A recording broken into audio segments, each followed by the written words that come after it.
आज दिल्ली विधानसभा में सुरक्षा में चूक हुई। एक अज्ञात गाड़ी आती है, गेट वो स्पीकर के जो गाड़ी है उस पर स्याही फेंकती है और फिर चली जाती है। मतलब प्रकार से दिल्ली विधानसभा में जो मल्टीपल लेयर्स में सुरक्षा व्यवस्था होती है, वहाँ पर एसपीजी की व्यवस्था होती है। और मुझे लगता है कि दिल्ली भारत देश की राजधानी है, हॉट प्लेस है, और यहाँ पर सारे भारत देश के नेता, मंत्री, मिनिस्टर सब रहते हैं, इवन प्रधानमंत्री और राष्ट्रपति भी रहते हैं।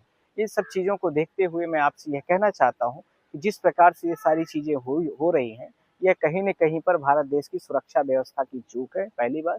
दूसरी बात, इसी के साथ मैं कहूँगा कि भारत सरकार जिस प्रकार से निष्क्रियता के साथ में काम कर रही है, वो कहीं न कहीं विधानसभा के अंदर में भी दिख रहा है, विधानसभा के कैंपस में दिख रहा है।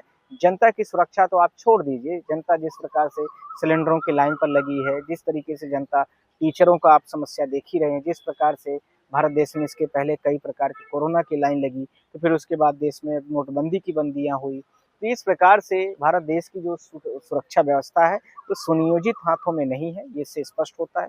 दूसरी बात यह है कि भारत सरकार और इसके साथ में केंद्र जो होम मिनिस्ट्री है, उसके अंदर में दिल्ली प्रदेश आता है। तो वो क्या कर रही हैं सरकारें? मुझे लगता है कि अमित शाह जहाँ पर पूरे भारत देश में जा कर के रैलियाँ करते हैं, और बीजेपी पार्टी हर जगह कहती रहती है कि हमारे अंदर में देश सुरक्षित है, तो उनके अंदर में क्या सुरक्षित है? उनके अंदर में तो दिल्ली विधानसभा ही नहीं सुरक्षित है। इसके साथ में किसकी सुरक्षा देना चाहते हैं? इसी के साथ में जो उनके पार्टी में आ जाता है, उसके लिए सारे पैरामीटर्स उनके अनुसार स्थापित हो जाते हैं, और जो उनके पार्टी के विपक्ष में होता है उसके लिए उल्टा सीधा कहते रहते हैं, उसके ऊपर सारे आरोप लगाते रहते हैं। लगता है कि सारा करप्शन बीजेपी पार्टी उन्हीं लोगों को नेता विपक्ष के ऊपर थोप देती है, और उसके साथ जैसे ही उसके साथ में उन पार्टियों का समन्वय इनसे स्थापित हो जाता है, या उस पार्टी का मेंबर इनके पास चला जाता है, तो उसके साथ में ये कहीं न कहीं पर फिर से सारी चीज़ों को अपना विड्रॉल कर लेते हैं। तो ये सारी चीज़ें जो हो रही हैं, वो कहीं न कहीं पर देश के अहित में है, देश के नुकसानदेह पर है। और अभी तक जहाँ हर एक रास्तों पर, हर एक फुटपाथ पर यहाँ सीसीटीवी से लैस है, तो क्या कारण है कि सरकार अभी तक उस नंबर प्लेट की गाड़ी को नहीं पकड़ पा रही है? बिना नंबर प्लेट की गाड़ी होती तो कैसे पकड़ लेती? यह मुझे सवाल तो बड़ा मतलब कहीं न कहीं पर खतरा वाला लग रहा है। और यह भी लगता है कि जब दिल्ली वहाँ पर हाइजीनिक सिक्योरिटी पर वो प्रवेश कर ली गाड़ी, और वहाँ के बैरियर के अंदर जा रही है, बैरियर के अंदर गई थी, जी जी। उसके बाद वहाँ गाड़ी तोड़-फोड़ जाती है और स्पीकर की गाड़ी में स्याही फेंकी जा रही है। ये सब हो गए और इतने बीच में कोई दिख नहीं रहा है।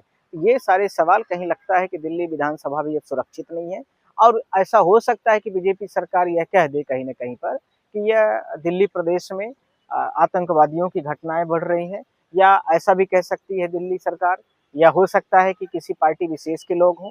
यह जो भी है, ये दिल्ली सरकार की कहीं न कहीं पर कमियाँ हैं, और इसके साथ में दिल्ली सरकार को अपनी कमियों को मानना चाहिए। चुनाव प्रचार में जिस तरह से पूरी आर्मी को लगा दिया है, और उसको एक वॉयस तरीके से चुनावों में करने की कोशिश कर रही है, तो उसको दिल्ली जहाँ जैसी सरकारें हैं और सुनियोजित तरीके से जो सरकार चल रही है, और उनको यदि सुरक्षा में अचूक हो रही है, तो कहीं न कहीं पर सरकार की ज़िम्मेदारी है और उनको करना चाहिए। सर कहीं न कहीं ये पूरा जिस तरीके से सुरक्षा में चूक हुई है, जो केंद्र सरकार है जिनके अधीन ये पुलिस आती है, सुरक्षा आती है, वो क्यों मौन रहते हैं? ऐसी कोई घटना होती तो वो क्यों स्टेटमेंट नहीं देते अपनी? देखिए, वो तो स्टेटमेंट और मीडिया से ही बाहर रहते हैं, जी। उनको तो किसी के बारे में बोलने की ज़रूरत ही नहीं है।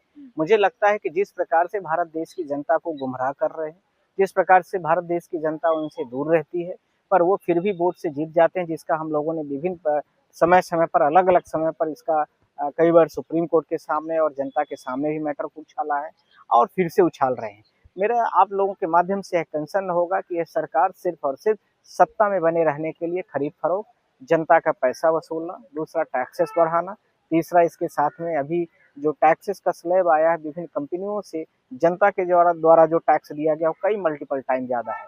तो ये सब चीज़ें जो दिख रही हैं भारत देश की, वो जनता का सिर्फ़ इनको इनकम चाहिए, स्रोत चाहिए, और विभिन्न प्रकार के जो सरकार योजनाएँ लाती है, जो कई मल्टीपल टाइम्स जो महँगी योजनाएँ होती हैं, उनको कार्यान्वित करती है, जिससे इन सब लोगों को कहीं न कहीं पर अच्छा प्रॉफ़िट मिल सके और अच्छा इनकम मिल सके। ये सारी चीज़ों को लेकर के सरकार ध्यान में रखती है, न कि भारत देश की उससे कोई सुरक्षा से मतलब है, और न ही भारत देश की उसके आंतरिक व्यवस्था से मतलब है, और न ही भारत देश में लोकतंत्र जिंदा रहे, उससे कोई अर्थ है।